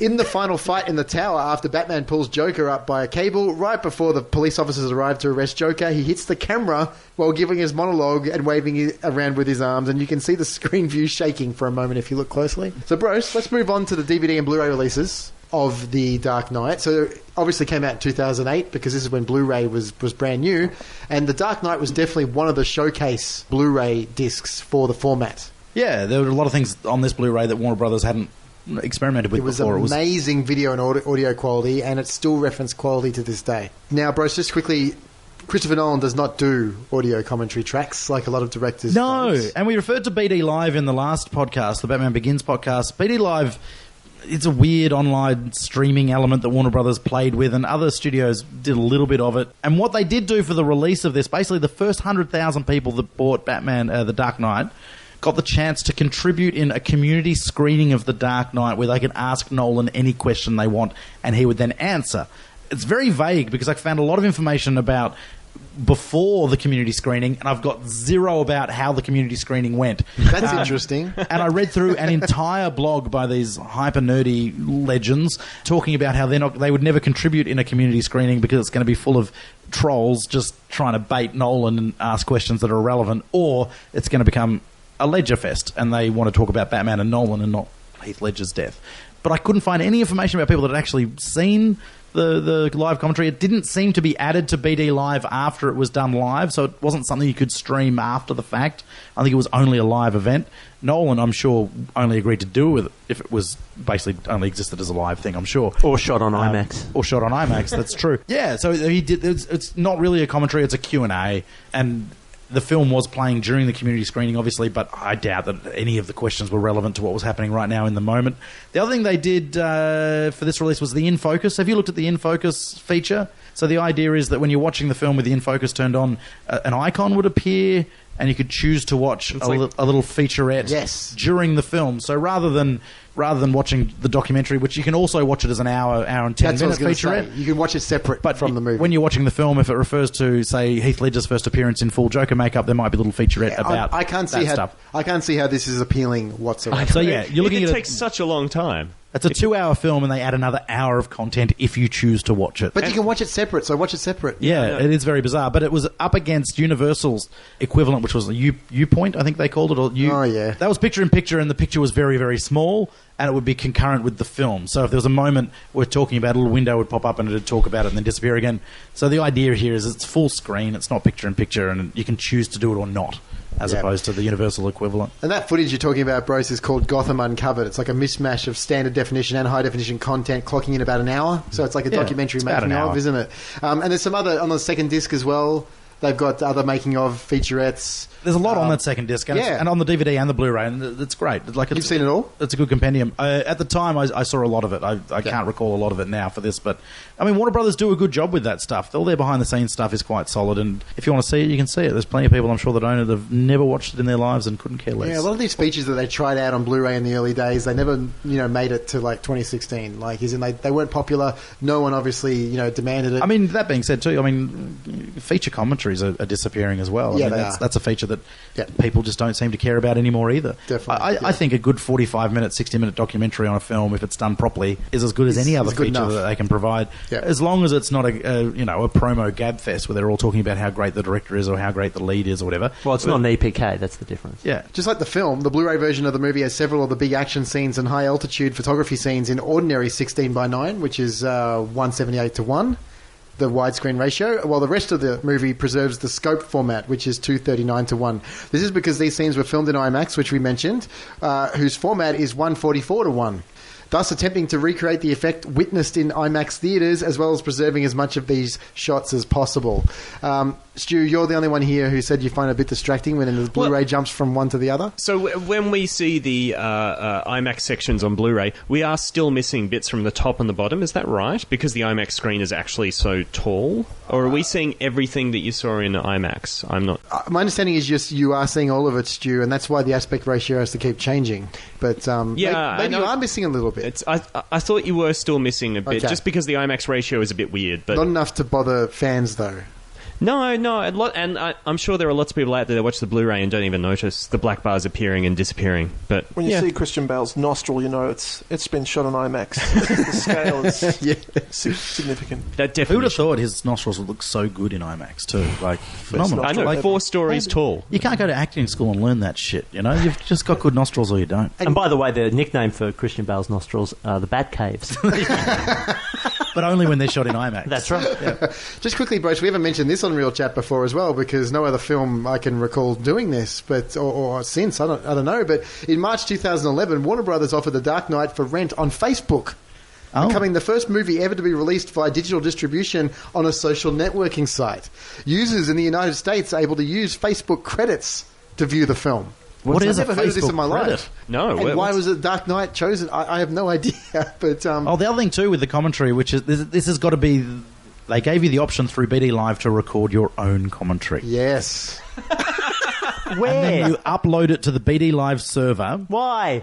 And then other people will choose never to listen to it ever. Yes.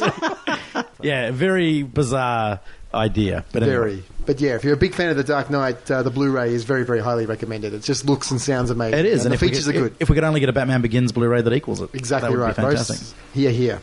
Andrew, the Batman Begins composers Hans Zimmer and James Newton Howard return to score the sequel. What are your thoughts on this score? Particularly, I want to hear your thoughts on the opening track, Why So Serious? Because that sounds nothing like any of the material recorded for Batman Begins. Yeah, I think that colours most of the film, is that idea. I mean, the Joker's themes. The Joker's theme, which is basically one note. When you come it's a noise. One screechy note. Yeah. And it's very effective. It's so simple. It's quite amazing, really. And apparently Zimmer just experimented with that for months, just trying to get the right texture, the right tone, the right sinister sounds. Inspired by a band from his native Germany as well, apparently. Inspired by a band? Yes. Some of those weird noises in this score. Einstürzen's Neubauten? Was it them? It'd be a wild guess. You'd think, it'd be. But apparently he gave Christopher Nolan all these hours of recordings he'd done on that note, driving Nolan insane on his plane rides to and from. Probably tension. Yeah, a lot of tension, I'd say. Yeah. But it's such a minimal score. It's such a brave thing to do with such a mainstream film, and you got to say it really works. It's incredibly effective, and that's really the major addition, I think, to this score. and then James Newton does bring a few strong elements in the theme for Two-Face. Yes, And, the emotional themes. his heroic, noble theme. Which is the same role he played in Batman Begins. He composed the emotional stuff, and Hans Zimmer seemed to do more of the action I think stuff. his presence is a bit lesser in this film. I think Zimmer's really taken over with the harsh, cold textures. And, you know, I kind of miss the Newton Howard warmth that he brought to the first score. It's certainly as a listening experience, it's a really heavy-going score, this one. But, yeah, incredibly effective and very powerful in the action sequences. It's Zimmer's area of expertise. And carries along a continuity with a lot of the themes from Batman Begins as well, like Very much particularly so. the two-note Batman theme. Yeah, as pretty much well. all those themes are recurring and continuing. But it was a huge hit. This score really was very popular and struck a chord with the mainstream audience, which is amazing considering how unusual it is. Yeah, well, shortly as well, I'll tell you some stats in regards to how well it sold as well. I mean, but, they became like minor celebrities, those two guys. Like, you know, film composers Crazy. rarely do that. Yeah. And they were like, there was talks of them doing like some world tour at some stage, but Wow. that didn't happen, I think. And Yeah, I'm looking forward to talking with you, Andrew, if we can get you onto the Dark Knight Rises, because as to why James Newton Howard suddenly just pops off for the third one. Yeah. James, what are some of your thoughts on this score? Yeah, look, I absolutely agree. I think it's a great score. I think any test of a great score is something that locks into a movie without taking you out of the movie. I think this does that. For me, it's a real, like all of the Zimmer and Howard kind of contributions to these scores, they sound like a combination of two really interesting scores for me, and they were the scores to... You know, it's got that kind of chunk chunk chunk chunk from Fidel's Terminator scores, Yep. like a dun dun dun dun dun. It's got that, but then over the top of that, it's also got some lovely Howard Shore-esque kind of those lovely triplet strings, da da da da da da da da da da. Which, I mean, The Ring, for example, is just one of the great film soundtracks for me, and it really has those beautiful strings, and they combine those sounds very well in these movies. I like that because it's an action soundtrack with a lot of pathos to it. Look, I really enjoy the scores to this movie. I really like the Joker theme. That single longbow, it's actually a cello, but then it's just been fucked with so much, and it's amazing. And the idea of taking a note, one note, and not ending it, really, it builds tension, because as an audience you're thinking, I just want this to stop or resolve, and it doesn't, and it's amazing. Did you like the Batman Begins score? Yeah, I did. You think this is better? I think this is better, but I once again, a score is only ever as good as its, I guess, as good as its film. I think that the Batman Begins score works because Batman Begins is an epic. It's really like, in many respects, a fantasy movie, and I think the score really echoes that. This movie is a more gritty, it's an urban movie, and I think its chaos electronica aspect to it is really nice in this very much more urban movie, grey movie. And there were 2 releases. Yes. Is that right? Well, actually, there were 3 if you count the digital download, but there was a CD limited edition, CD digipack for the soundtrack. So there was just a standard edition of the soundtrack released on CD. Yeah, 14 tracks. 14 tracks, and then there was a second 2 CD special edition which had an extra 14 tracks. Most notably about that was the second disc includes 10 more scored tracks, but it also includes 4 remixes of the scored tracks.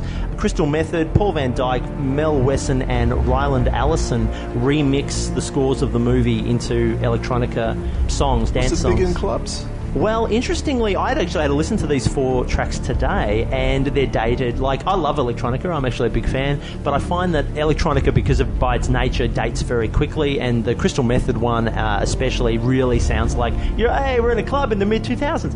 But the Ryland Allison one is probably, and the Mel Wesson ones are probably the most successful, because the Ryland Allison one especially, what it does is it takes those strings, and then it just uses synth instruments to recreate them. Okay. And it's got this, it's really weird. It's like an elevator music version of an epic score, which is a lovely idea.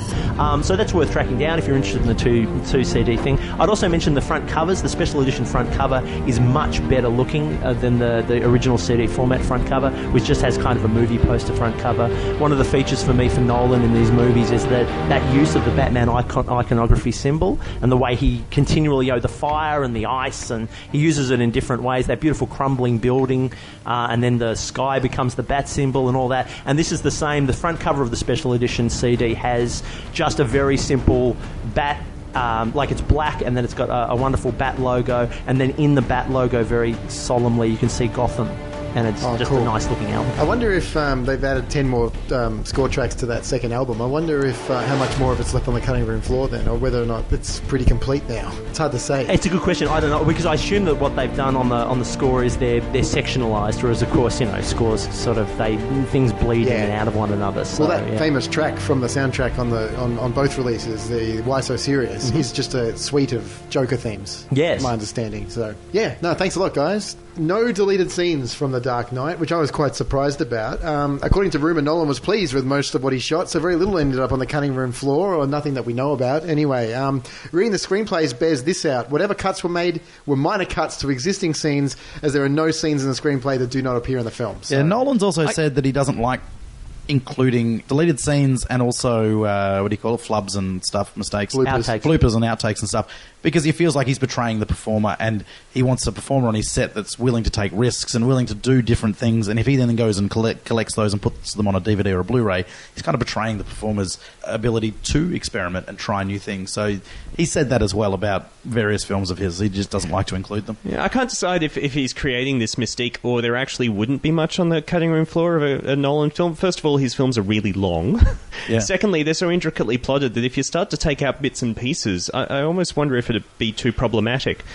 But then he's the master of the montage. I mean, so many of his films have like 10-minute long montages that I suppose you could tighten things here and there. Potentially, yeah. Yeah, I don't know. Cut a good hour out of Dark Knight Rises. Bruce, collectibles from The Dark Knight. Yeah, there's a few things to talk about with collectibles, which I found interesting. So one of the big rumours, Mattel released the 6-inch figure, or the standard action figure, which were mass-produced and released in all stores. The first series of which were recalled, and the rumour at the time was that they were recalled because of the likeness of Heath Ledger in the Joker figure, and that was seen to be offensive, or that it was seen to be too scary for kids, or it was seen to... There are a whole bunch of rumours about why these figures were recalled. It turns out, the research I've done anyway, has turned up that the reason they were recalled is because something to do with the type of paint they were using. The packaging didn't have any air holes in it, so when people were getting the figures at home, they still had quite a strong odour. Obviously, there's a chance of poison or some type of toxicity. So they were recalled for that reason. And then the next series, which was called Series 2, but was the same as Series 1, was the same, but the packaging had air holes, and then the new figures didn't smell. Sounds like it was part of the Joker's plan. Didn't smell. It does, doesn't it? Interestingly, though, there's the first Joker that's released bears a striking resemblance to Heath Ledger, and it is a sensational figure. The second Joker that's released along this series, which was like a year or so later, or 6 to 12 months later, looks nothing like Heath Ledger at all, and is quite... it's a very white face with no features on it, and then a big shock of green hair. So not even trying to look like Heath Ledger by the time they released the second figure. And then the third one is kind of somewhere in between the two. So regardless of Ledger's death, and regardless of the adult nature of this film, they did change the design of the Joker in the action figure series, which... I found quite interesting. The other thing I found out, and I mentioned it in passing on Batman Begins, Hot Toys, who we love here at Real Chat, and do probably the greatest and most realistic or photorealistic action figures on the market. They're 12-inch or 1/6 scale figures. The Cillian Murphy / Scarecrow figure that's released, you cannot remove the Scarecrow mask. It's only a suit, obviously with the head with the mask on top. From the research that I've done, Cillian Murphy has never licensed his image for action figures or toys. Okay. So there's no 6-inch Mattel, there's no 12-inch Hot Toys, there's no other action figures. Bill Murray famously did this for a long time and then relented after his divorce, funnily enough. And the Ghostbusters figures more than anything for me. But interesting that Cillian's, as an actor, decided that he's not a piece of merchandise, which, good on him. I think that's great. Hot Toys, while we're here... The 12-inch Heath Ledger Hot Toys Joker is absolutely sublime. It is an incredible reproduction. It looks stunning. The costuming, sometimes I find with the Hot Toys that when the characters are wearing a suit, as in like a normal day-to-day kind of suit, that the suits don't look that good. They don't fit quite as well. The scale doesn't work. The ties never look right. The Joker's suit is just... it's a piece of art. It is just sensational. There's a Batman and a Bruce Wayne for Dark Knight, and they're both fantastic. And just recently released, which... is an incredible set. It's about $700, between $500 and $700. It comes with a Batman, a Bruce Wayne, an Alfred Pennyworth, and Batman's armory and all the accessories that are featured in the Dark Knight in his armory. So all his weapons and all his gadgets and bits and pieces. Helen's brother has it. He bought it already. Yes. Wow, he's all over it. And this is worth having a look at because it's just incredible. It's the right balance between these accurate reproductions of the characters, but also then all the props and the doors light up and everything works and open. Just it looks absolutely incredible.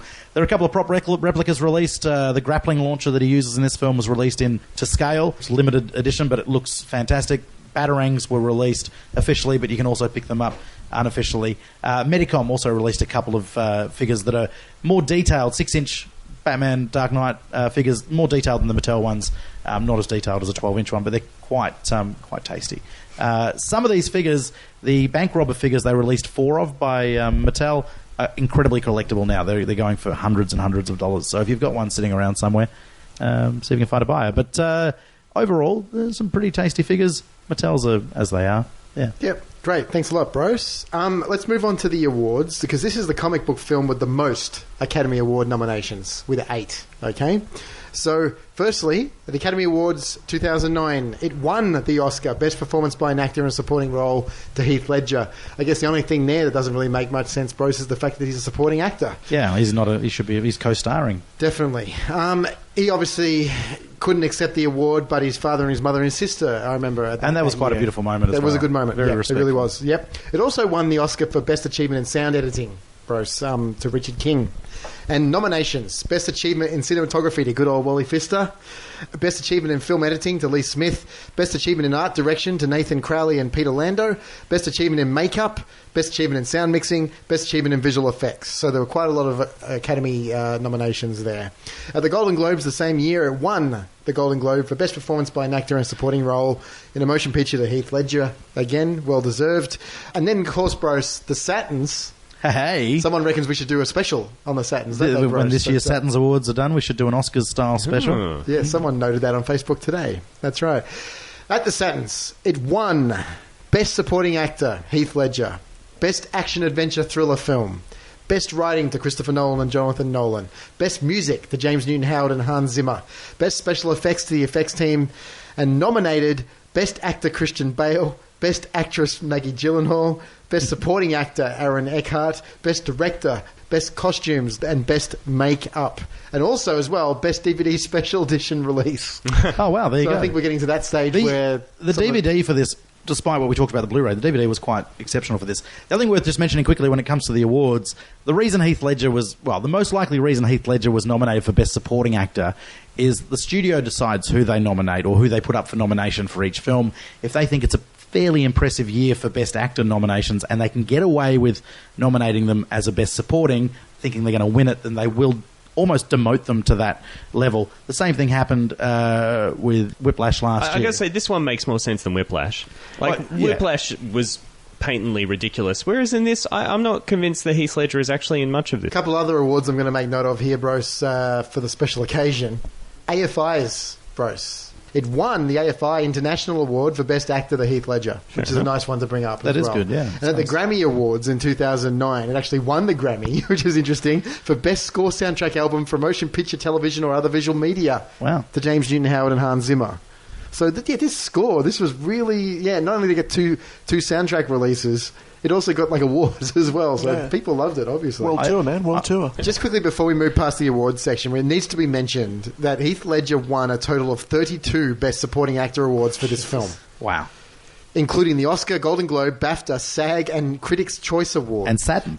Yeah, and Saturn. The only awards he was nominated for but didn't win were the Satellite Award, which went to Michael Shannon for Revolutionary Road in 2008, and the London Film Critics Circle Award for Actor of the Year, which went to Mickey Rourke for The Wrestler. Both Michael Shannon and Mickey Rourke would later go on to play comic book villains in films of their own. Yeah. Shannon as General Zod in Man of Steel and Rourke as Ivan Vanko in Iron Man 2. And Heath Ledger's Best Supporting Actor win marks the first time an Academy Award has been awarded in a major category to a comic book movie, which is really something we need to point out. First and last? First and last, yeah. Oh, is no one since? Not since, definitely not. So the Rotten Tomatoes website certifies The Dark Knight fresh with a score of 94%, 295 positive and only 19 negative. Wow. The IMDb score as well, amazing at 9 out of 10. which you go. for IMDb is one of the highest ranked top 10, films. top 10 film? Yes, I think Can so. I just say, I've never quite understood why everyone loves this film. Like, I understand why comic book geeks love this film, why movie geeks love this film. I never quite understood why everyone loved it, because there's a lot of talking. There isn't much action. The critics loved it as well, Stu. It appeared on more critics' top 10 lists, 287 of them to be exact, than any other film of 2008, with the exception of WALL-E. And more critics, 77 of them, named The Dark Knight the best film of 2008 than any other film released that year. Yeah, I have no trouble with that. They're all movie geeks. It makes sense. They are. No, I get it. Yeah. So let's wrap this up, Bruce, with our traditional 5-star review system. And we're going to start, of course, on Adam's left. With Mr. Andrew McCaskill.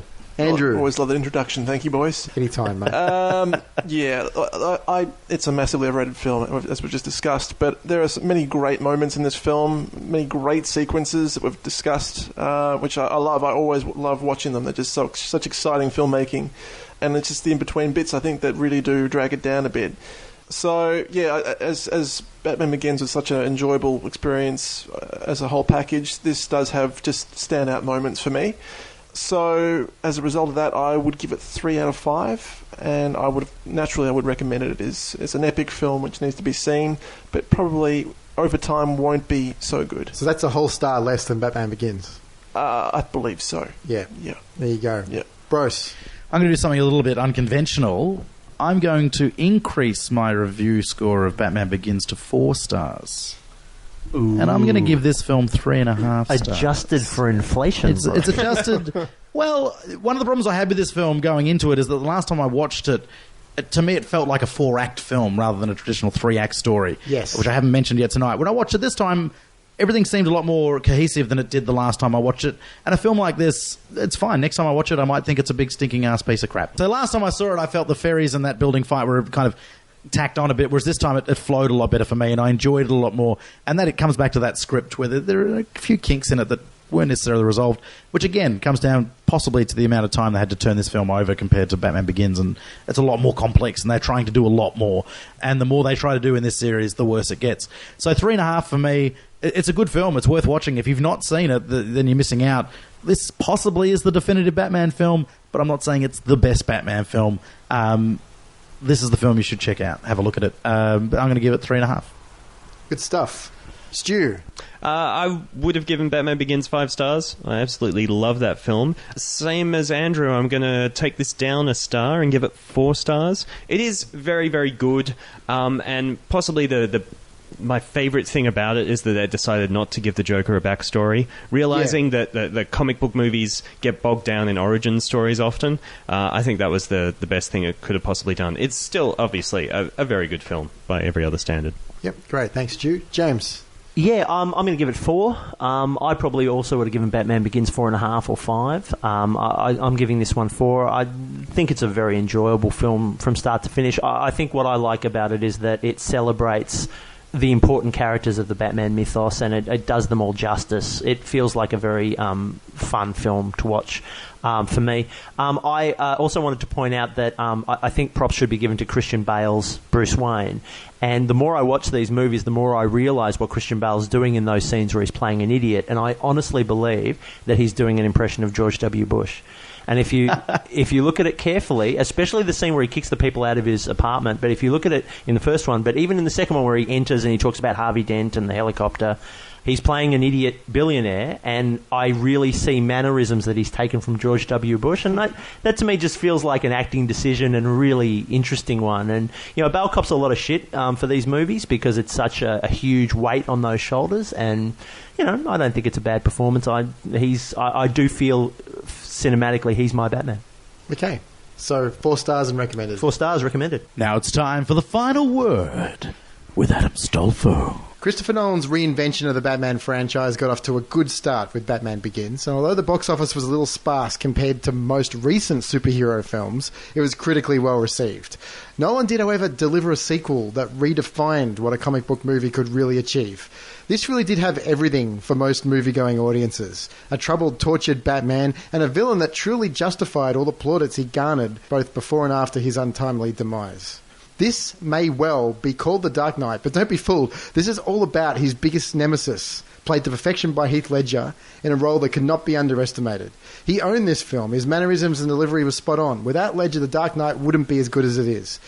The film had a complex and intriguing plot that gave everyone the chance to shine. This may have become just like any other superhero film if it hadn't been for the cast assembled by Nolan and a script that showed maturity beyond the genre. It had so many strands that all come together, so much action, so much tension and emotional turmoil from all the leads. It's visually stunning from the opening heist that had the feel of a Michael Mann crime film to the automobile carnage of the Tumblr sequence. This catered as much to action fans as it did the comic book diehards. It was cleverly done with brilliant set pieces and a story that kept you guessing where it would lead next. The score from master composers James Newton Howard and Hans Zimmer is excellent. The opening sequence I've talked about and praised a number of times today. And it has a number of really rewatchable scenes as well, such as the pencil trick, the epic chase sequence, the interrogation, Batman and Gordon racing against time to rescue Harvey and Rachel while the Joker plots his escape, the hospital scene, the ferry subplot, and the ending. It's all very, very memorable and rewatchable. There's so many memorable quotes in this film. I mean, I'm going to play some back to back right now. It's not about money. It's about sending a message. Everything burns. I believe whatever doesn't kill you simply makes you a stranger. You either die a hero, or you live long enough to see yourself become the villain. Some men aren't looking for anything logical, like money. They can't be bought, bullied, reasoned, or negotiated with. Some men just want to watch the world burn. This is what happens when an unstoppable force meets an immovable object. The only sensible way to live in this world is without rules. And tonight you're gonna break your one rule. See, madness, as you know, is like gravity. All it takes is a little push.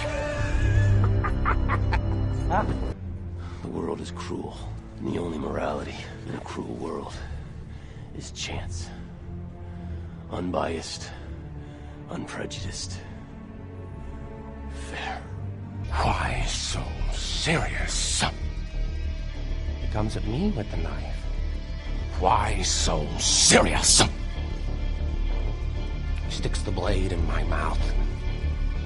Let's put a smile on that face. Why is he running, Dad? Because we have to chase him. Okay, we're going in! Go, go! Move!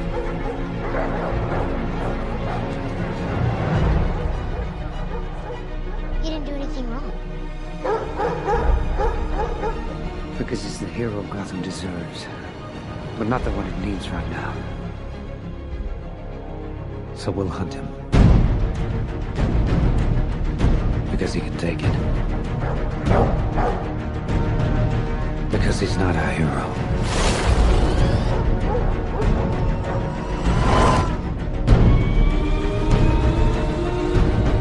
He's a silent guardian. A watchful protector. A dark knight. In regards to the bad, I find a lot of action films of this era a little bit annoying. I find a lot of incoherent shaky cam action sequences. One of the downsides of this film. The film is definitely really long as well, Stu. A little too long for my liking, in my opinion. And that's where Bruce, I really side with you in regards to the whole fourth act feel of this film as well.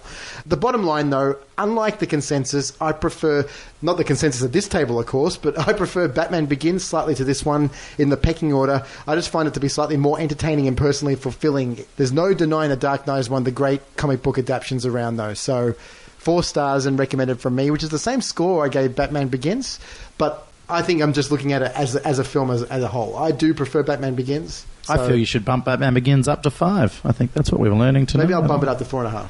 Because I do love it. Yeah. I really do. So 4 stars and highly recommended from myself. So, yeah, that's pretty much it, guys. I'm really looking forward to doing The Dark Knight Rises. I haven't watched it since I saw it at the cinema. I didn't love it. I tried to watch it a second time and I just got bored and angry. There are some moments in Dark Knight Rises that stick in my head as brilliant moments in that film. And I'm not saying the whole film's a piece of crap, but it does fall down around Chris Nolan, in my opinion. But I'm excited to get everyone else's opinions and see what where this trilogy goes. Definitely. And then we can ask that question about an intact trilogy. But we'll get to that Absolutely we can. in The Dark Knight Rises. Yes. But, these films are great, and they're great films to talk about. And I think that's what makes them even more enjoyable than your regular comic book adaptation and your regular action film is Batman's great to sit around and talk about and theorize about. Then these films add to that mystique and that intellectualism if you want to. And I love that about Nolan's Batman films. He gives us the Batman we want to talk about and keep talking about. But just before we look at Dark Knight Rises, next Yes. week, Bruce, we're going to be looking at Man of Steel. So we're going to break it up a little bit. Some would say we're wasting our time. Save it for the podcast. Save it. But with Batman Superman coming up, we do have to look at least once. We do, and we need to look at the Superman that is starring in Batman Superman. We need to look at Henry Cavill. Cavill's work. Anyway, guys, thanks very much for coming and discussing The Dark Knight, and we'll catch up with you all very soon. Thanks. Thank you. Thanks, Guys. You can keep in touch with us here at Real Chat by visiting realchat.com.au. Check us out on Twitter at Real Chat Podcast, Instagram, real_chat_podcast, and we're on YouTube, Real Chat Podcast. Surprise, surprise. And track us down on Facebook. You can hit iTunes for new episodes and check out some of our old episodes. Thanks for listening.